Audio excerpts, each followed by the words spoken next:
Saudara, apakah rekonstruksi akan mengungkap peran utama Verdi Sambo dan istrinya di lokasi penembakan Brigadir Yosua? Kita akan berbincang dengan Komisioner Kompolnas Albertus Wahyu Rudanto dan penasihat hukum Barada Eliezer Roni Talapesi nanti akan bergabung, serta pakar hukum pidana Asep Iwan Iriawan.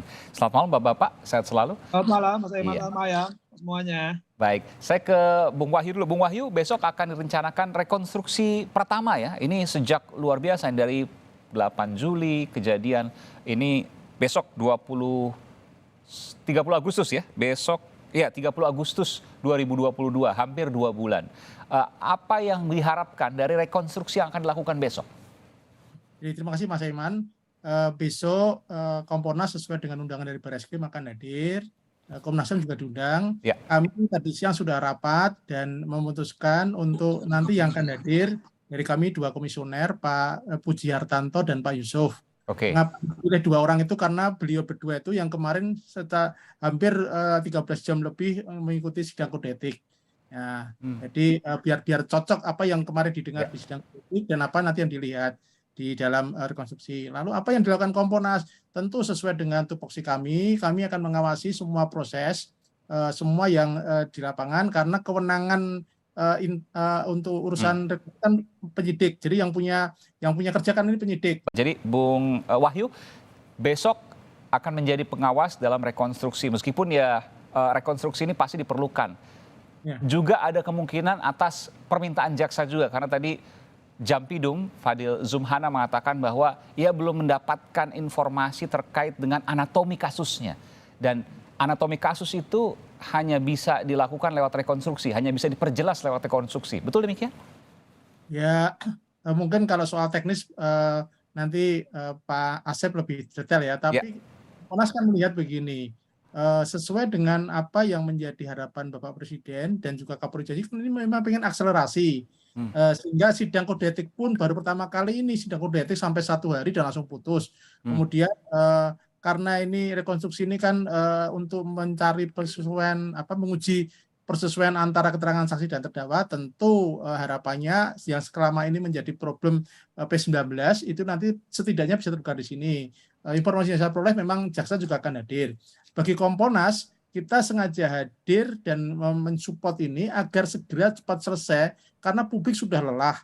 Kemudian kalau ini berkepanjangan maka reputasi Polri sebagai lembaga penegak hukum yang kemarin sempat naik trennya ini akan semakin turun. Jadi kami kawal betul, kami akan catat betul sembari kami melihat apa yang terjadi besok. Semoga tidak ada hal yang di luar dugaan kami dan membuat hambatan dalam proses ini. Dan memang kan kalau soal rekonstruksi kan ini urusannya penyidik, yang punya kepentingan penyidik. Tetapi Kompolnas punya kepentingan agar publik ini tidak dibuat galau terus, sehingga kita dorong dengan tupoksi kita. Tupoksi kita ya mengawasi, kemudian mengoreksi ada kesalahan, kemudian kita akan memberikan masukan kalau itu merupakan hal yang perlu, dan kami tentu akan konsultasi juga ke konsultan kami, ada ahli hukum, ada ahli media dan sebagainya, sehingga apa nanti yang menjadi dinamika di publik kami bisa memberikan masukan kepada Polri, walaupun tidak semuanya dilakukan secara terbuka, ada yang secara tertutup, tetapi tujuannya agar proses ini berjalan dengan cepatnya. Saya tanya bahwa ya setuju bahwa ini prosesnya agar berjalan dengan cepat, lalu kemudian juga kembali kepercayaan pada polisian dari publik, tapi bahwa ada kasus yang belum terungkap tuntas soal pembunuhan ini, diantara anatomi kasusnya yang disampaikan oleh Jampidum Fadil Zumhana. Bung Asep Iwan, Kang Asep, apakah kemudian dengan adanya rekonstruksi besok ini akan memperjelas semuanya anatomi kasusnya, dan kenapa anatomi kasusnya setelah 2 bulan masih belum juga jelas? Ya, jadi ketika Fadil mengatakan harus anatominya ketahuan, itu penting. Karena nanti jaksa yang akan bertanggung jawab. Dakwaan itu harus 3 kata, harus cermat, jelas, lengkap. Cermat, jelas, lengkap tadi, ya ketika rekonstruksi, reka ulang, ya harus cermat. Karena nanti kan dakwaannya itu masing-masing kan ada yang menyuruh, gimana cara dilakukannya menyuruhnya, peragaannya gimana, melakukannya gimana, ya membantu gimana. Kalau itu peran berbeda, itu bahaya. Dakwaan bisa dibatalkan, Mas Aiman. Fakta memang ada pembunuhan, tapi jaksa tidak cermat, tidak jelas, tidak lengkap menyusun dakwaan, bisa kandas di pengadilan. Jadi ketika misalnya nanti tanya hakim gitu ya, ini kenapa bisa begini, ini kenapa bisa begitu. Kalau jawabannya tidak sinkron, batal itu semua dakwaan. Ya iya, kalau tidak kalau batal di awal. Jadi ketika dakwaan kan jaksa mau bikin dakwaan, harus jelas menguraikan lokus tempus. Jadi, oh begini dia menyuruhnya, caranya begini, jam sekian, ya dilakukan begini. Oh yang melakukan begini. Karena hati-hati, melakukan dan turut serta dua hal yang berbeda. Para ahli hukum masih ramai ini ya. Nah, jadi itu namanya ada keberatan, eksepsi. Ya, jadi dakwaannya tidak dapat terima kalau salah gagal. Oke, saya tertarik. Melakukan dan turut serta berbeda. Bagaimana menjelaskannya? Nah, hati-hati Mas Aiman, kalau ngomong di sini nanti penasihat hukum yang enak, saya tidak kasih kuliah. Ya, itu beda. Jadi ada yang menyuruh, ada yang melakukan, ada yang membantu, ada turut serta. Nah, beda semua itu, membantu dengan turut serta, dengan menyuruh beda semua. Nah, beda itu pasalnya beda. Itu bahasa Belandanya mederplicht ya. Nah, itu sangat beda sekali, hati-hati. Kalau sampai jaksa nanti ya salah menggunakan dakwaan, misalkan dia membantu tapi menggunakan turut serta, apalagi melakukan, itu bisa batal demi hukum. Maka betul kalau Pak Adil mengatakan harus jelas anatominya. Jadi nanti ketika rekonstruksi, oh FS itu begini, itu begini. Jadi oh ini mah melakukan, oh ini menyaruh, oh ini turut serta, oh ini membantu. Itu harus hati-hati di dakwaan, di formalitas dulu, Mas Aiman. Nah kalau tadi kesesuaian pertanyaan hakim itu udah pembuktian. Oke, contohnya seperti apa? Karena kalau di awam kan membantu ya masuk dalam turut serta begitu kan. Tapi ternyata dalam bahasa hukum berbeda. Kalau nanti misalnya pada saat persidangan dikatakan membantu padahal dia turut serta, maka itu akan bermasalah dari putusan hukumnya nanti. Betul sekali. Jadi kalau salah menggunakan kata membantu, melakukan, turut serta, bahkan menganjurkan satu lagi ya Mas Aiman, itu fatal dakwaan nanti. Hati-hati. Misalnya gimana, Kang Asep bisa contohkan nggak untuk kasus yang lain? Kalau paling gampang, sederhana tuh kan, lakukan karena disuruh, ya gampang kan, ya membantu itu ketika ditusuk dia ikut nusuk misalkan ya, bantu kan, nusuknya ikut sama pegangin. Nah kalau turut serta, yang paling sederhana ya, sini supaya gampang dipahami publik, ya ketika mengambilkan senjata, dia ikut mengambilkan, dia ikut mengamankan. Itu yang paling gampang, sederhana. Tapi panjang, kalau saya sudah kuliah panjang, nanti penasihat hukumnya keenakan dikasih tahu sama saya. Jadi turut serta itu tidak melakukan eksekusinya begitu ya? Bisa juga turut serta, misalkan kan pegangin, begini paling gampang itu ya, nyediain tempat ya. Nah, dia turut serta kan, tapi yang membunuhnya si X misalkan. Tapi kalau pegangin kan membantu, Kang Asep. Ya itu bahasa hukum berbeda Mas Aiman ya, membantu, menganjurkan, melakukan ya. Dan menganjurkan itu bahasa hukumnya akan menarik perhatian di perbedaan para ahli hukum. Tapi saya kira Mahkamah Agung jurisprudensi itu gampang kok. Ini detail kalau saya kasih sekali sekarang Mas ya. Aiman, nanti mereka gratis sama Kompas TV. Tapi ini detail sekali ya, artinya kalau ada perbedaan istilah di situ, apa yang terjadi pada persidangan? Bagaimana hakim memutuskan? Kalau orang menuduh melakukan tapi dakwaannya membantu, konyol dia, tidak jelas, tidak cermat, tidak lengkap. Tadi tidak cermat kan? Karena beda tiga bahasa itu, ya. Hati-hati, ya. Sama juga melakukan. Makanya kan ya paling sederhana gini, Mas Aiman. Kan yang 340, Yunto 55, Juntis 56. Tapi Emal 338 kan? Betul. Beda. Nah, itu kan hati-hati. Nanti penggunaan pasal 55 ini ya, itu harus hati-hati jaksa membuat dakwaan. Karena yang dipertanggungjawabkan adalah berkas yang sekarang direkonstruksi, digambarkan, nanti jaksa bikin dakwaan. Kalau bikin dakwaannya tidak cermat, tidak jelas, tidak lengkap, fokus tempusnya, secara hukum materialnya benar, tapi formalitas salah. Kalau dieksepsi, diajukan keberatan, dakwaan batal demi hukum. Jadi bisa bebas? Bukan bebas. Jadi gini, dakwaannya dipermalukan karena salah mau bikin dakwaan. Gitu kan. Makanya betul, Fadil kan pengalaman tuh, Fadil jaksa senior ya yang pengalaman, dia harus minta rinci itu anatomi. Kalau dakwaannya dibatalkan kan artinya bebas, Kang Asep? Oh belum tentu, hati-hati. Kalau di keberatan, dakwaan bisa diulangi, muncul lagi perkara. Cuman kan ketahuan yang membuat dakwaan ini tidak profesional. Tapi mungkin juga di akhir ya.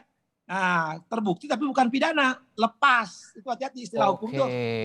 Terbukti tapi itu bukan pidana. Maksudnya gimana? Terbukti tapi bukan pidana? Gini, ada dua ya. Jadi ketika jaksa bikin dakwaan ya 143 atau 2, dia harus cermat, jelas, lengkap. Di eksepsi itu 156. Ternyata ada kelemahan tuh jaksa itu. Misalnya gini yang paling gampang. Jelas dia perkosaan, didakwa cabul. Konyol dia, dibatalkan dakwaan. Belum dimulai itu. Udah batal demi hukum tuh dakwaan. Gitu kan, karena jelas. Tidak cermat menguraikan bagaimana susila itu dilakukan. Itu yang paling gampang dipahami ya. Atau dakwanya boleh di keberatannya diterima. Waktu periksa pembuktian, nah pemeriksaan alat bukti kan. Ketika meriksa alat bukti, misalkan di dakwaan itu, ya dia dituduhnya, sekali lagi, dituduhnya membantu.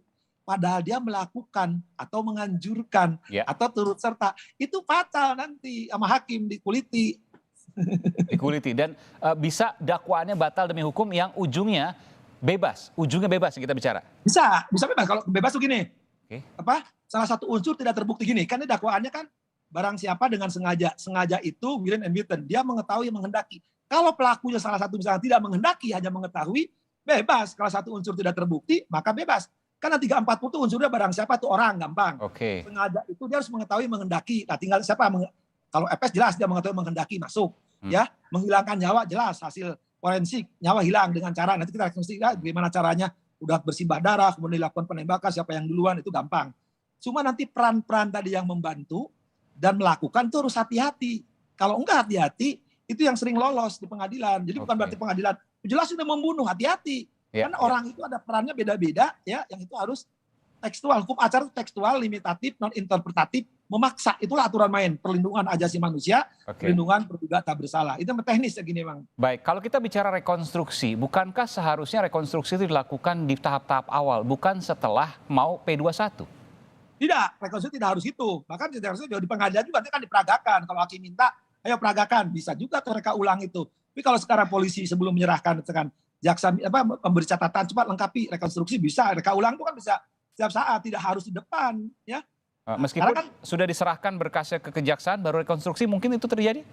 Oh boleh, kalau misalkan jaksa catatan tolong dilengkapi, itu kan seminggu dan 2 minggu itu justru penyidik harus melengkapi berkas-berkas yang belum ini lengkapi, ini kurang itu, termasuk tadi kurang gambar rekonstruksi gitu kan. Nah itu susulkan, itu boleh kok. Ya. Bahkan sampai di pengadilan pun nanti hakim akan memperagakan. Coba gimana kamu nyuruhnya gimana? Posisinya terdakwa di mana? Posisinya kamu saksi di mana? Itu bisa kita peragakan di ruang sidang. Di ruang sidang, baik. Dan istilah-istilah tadi membantu, menyuruh, turut serta, bersama-sama itu beda semua ya.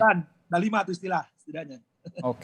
Salah satu untuk menggunakan, salah menggunakan, maka akan bermasalah di dalam dakwaannya dan bisa dakwaan batal demi hukum. Ya, karena tidak cermat, tidak jelas, tidak lengkap. Cermat itu kan harus teliti kan? Iya. Itu melakukan atau turut serta. Tidak lengkap, rinciannya apa dia melakukannya, turut sertanya apa. Itu pentingnya CJL, cermat, jelas, lengkap. Maka saya bilang betul, Pak Jaksa Agung. Kenapa saya tanyakan ini, Kang Asep, nanti saya akan tanyakan juga ke Bung Wahyu. Karena kan ini kronologisnya, lalu kemudian peristiwanya kan berubah. Dan ini kemudian membuat masyarakat juga bingung, lalu kemudian juga hasil dakwaannya juga, saya belum tahu nanti bagaimana kemudian hasil dakwaan tersebut yang nanti akan dibuat oleh jaksa setelah rekonstruksi. Artinya harus rigid betul, harus ketat betul bagaimana kemudian menyusun dakwaan. Kang Asep. Ya, tadi saya bilang kuncinya 143 cuma 3 kata, Mas Aiman. Jadi harus cermat, jelas, lengkap, uraian, lokus, tempus. Atau bahasa sederhana, bagaimana pembunuhan itu dilakukan oleh peran MS, RR, KM maupun PC. Nah itu harus cermat, detail, teliti misalkan ya. Itu harus cermat, detail, cermat bahasa Indonesia bisa lihat ya, detail, teliti. Jelas itu perannya, jamnya, gimana dia melakukan ya. Lengkap, semua tuh satu sama lain saling berkaitan, bersesuaian. Bung Wahyu, ini saya baru mendengar pertama kali ya dari Kang Asep bahwa memang harus ketat betul, harus rigid betul. Memang nanti yang dilakukan adalah soal mengetahui anatomi kasusnya, siapa melakukan apa. Kurang lebih begitu ya Bung Wahyu ya? Ya. Jadi besok ini akan dilakukan rekonstruksi dan rekonstruksi ini menjadi penting karena semua akan tertuang nanti di dalam berita acara pemeriksaan yang kemudian sudah diserahkan kepada kejaksaan. Meskipun masih bisa berubah dong nanti. Dan saya tanya juga ke Kang Asep, Bung Wahyu, apakah mungkin bisa berubah juga nanti? Oleh karena itu, tadi kita sepakat yang besok hadir itu 2 komisioner kami, Pak Puji Hartanto dan Pak Yusuf, karena 2 beliau itu kemarin full mengikuti ketika sidang kode etik, kan banyak penjelasan dari saksi-saksi ya, sehingga agar sinkron, sehingga kita sengaja tidak mengirim, karena dari pihak Barreskrim hanya membolehkan 2 orang untuk, karena tempatnya kan kecil. Dan Pak Puji mantan polisi juga, jadi tahu pernah menjadi penyidik juga. Pak Puji yang satunya sarjana hukum, ini lagi ngambil doktor. Dan saya udah ke TKP, kan kecil TKP-nya, kalau orang banyak kan juga nanti justru mengganggu proses. Betul. Dan besok Pak Puji dan Pak Yusuf ya akan juga terbuka untuk memberikan keterangan pada wartawan. Harapannya tentu sepanjang tidak mengganggu etika atau norma-norma yang menjadi domainnya penyidik. Ya, pasti. Karena selama ini Pak Yusuf dan Pak Puji kan jarang muncul di media. Jadi besok karena memang menjadi saksi langsung rekonstruksi, bagaimana kemudian perkembangannya akan disampaikan oleh Kompolnas lewat Pak Puji dan Pak Yusuf ya, Bung Wahyu ya. Baik, saya ke Kang Asep. Kang Asep, jadi kalau seandainya rekonstruksi ini digelar setelah berkas itu diberikan kepada kejaksaan, artinya kalau ada perubahan, BAP-nya berubah lagi? Gini, Mas Aiman, di KUHP itu diatur seminggu mempelajari, terus 2 minggu dibalikan lagi. Ya. Polisi dikasih waktu 2 minggu, itu KUHP aturannya. Ya bahkan tidak hanya itu Mas Aiman, saya tunjukkan lagi supaya nanti pada ini. Nanti pun ketika ke pengadilan, kalau pengadilan punya catatan itu berkas supaya diperbaiki juga sama kejaksaan, itu ada aturannya. Jadi hati-hati karena dasarnya di pengadilan itu dakwaan yang dipakai, bukan yang lain-lain ya. Jadi dakwaan ini benar apa enggak? Tadi 3 kata tadi ya. Kalau nggak benar ya hati-hati. Yang rugi adalah jaksa. Malah dulu sistem yang dulu itu jaksa kita ya high-air ya bukan KUHP ya. Kita nasihati, maka dinasihati jaksa itu pada pengadilan. Ini gini loh, kalau bikin gini-gini. Kalau sekarang kan ada profesional, jaksa pinter-pinter lah, seorang jago-jago banyak jaksa. 30 tuh jaksa pilihan, saya pikir nanti mungkin detail tadi Mas Aiman. Waktu, tempat, karena kan perubahan dari tembak-menembak ditembak. Karena salah satu jadi persoalan juga ketika si E melakukan penembakan sudah terjadi atau belum, bersimbah darah sudah meninggal atau belum. Nah di situ PC kan ada, KM apa yang lakukan, RR apa yang dilakukan, itu akan semakin jelas. Jadi kalau itu semakin jelas anatominya tadi istilah Pak Fadil itu akan memudahkan jaksa membuat dakwaan. Karena kalau ketelingsut dikit, hati-hati. Kalau hakimnya jeli, beberapa hakim tuh yang hafal dakwaan itu bisa nyangkut, suruh ngulang, istilahnya suruh hair lah. Kalau mahasiswa saya itu SP, suruh hair lagi tuh. Suruh ngulang, baik. Ini kita bicara bagaimana kemudian dakwaan disusun, mungkin sekitar 2 pekan ke depan ya, atau mungkin 3 pekan maksimal, lalu kemudian langsung diajukan ke pengadilan. Pengadilannya pasti nanti Pengadilan Negeri Jakarta Selatan. Betul ya, Kang Asep ya? Ya, jadi nanti kan ini kalau lokusnya di belakang rumah saya, Duren Sawit itu kan, Duren 3, Duren Sawit. Nah, Duren 3 masuk wilayah Duren 3, masuk wilayah selatan, jadi di selatan. Tapi kalau saya perhatikan, ya jaksa yang 30 dipersiapkan juga jaksa-jaksa profesional, mudah-mudahan tidak terjadi sesuatu. Hakim juga di selatan, ya saya pikir juga lumayan lah, gitu kan, bagus-bagus juga, hakim yang terbaik nampaknya akan diturunkan. Cuma nanti jangan sampai kesalahan formalitas, ya kalau substansi, oke lah, kita udah tahu lah ada pembunuhan dilakukan ABCD. Cuman kalau salah formalitas, hati-hati, kalau ketemu hakim-hakim yang jeli, teliti, detail, bisa konyol itu. Oke, ini berarti dakwaannya harus betul-betul diperiksa detail dan jangan salah dari sisi bahasa, karena itu memunculkan sebuah resiko yang besar dari sisi dakwaan, nanti dakwaan batal demi hukum. Tentu ini menjadi informasi yang menarik. Terima kasih Kang Asep Iwan Iryawan. Terakhir ke Bung Wahyu, apa yang menjadi harapan dari konstruksi ini? Harapan kita konstruksi ini akan semakin selain memperjelas, juga mengurangi distorsi informasi, dan selain itu juga seperti catatan dari jaksa peneliti, apa yang menjadi kekurangan-kekurangan itu segera dilengkapi, karena kita berharap cepat tapi juga hati-hati. Artinya kalau Kang Asep bilang ada cermat jelas lengkap, yaitu wilayah yang harus benar-benar dilengkapi, sehingga jangan sampai nanti jaksa juga menjadi blunder lagi, karena ini kan diikuti oleh semua publik. Jangan sampai nanti gara-gara tadi yang Kang Asep bilang kesalahan formalitas lalu menjadi ini ada main-main lagi. Komnas nggak ingin seperti itu. Jadi kita kawal betul sesuai dengan tupoksi kita, tetapi teman-teman yang sesuai dengan tupoksinya, ada penyidik, ada jaksa, juga kita harapkan tadi cepat, hati-hati tapi cepat, sehingga segera ke pengadilan, segera terbuka, publik segera paham apa yang terjadi, dan kita jadi normal lagi lah dengan jangan 2 bulan lebih kita dibikin melodrama yang sangat panjang ini Mas ya. Dan ini terbuka ya, dalam artian bahwa bukan bisa wartawan masuk ke dalam karena tentu tempatnya kecil, tapi nanti disediakan layar besar untuk kemudian kita tayangkan sama-sama dan kita bisa mengambil gambar dari situ. Artinya prosesnya akan terlihat terbuka, terlihat jelas. Baik, terima kasih Bung Albertus Wahyu Rudanto, Komisioner Kompolnas Republik Indonesia, dan juga pakar hukum Asep Iwan Iryawan. Terima kasih Bapak-Bapak, selamat malam, sehat selalu. Malam ya, Pak Asep.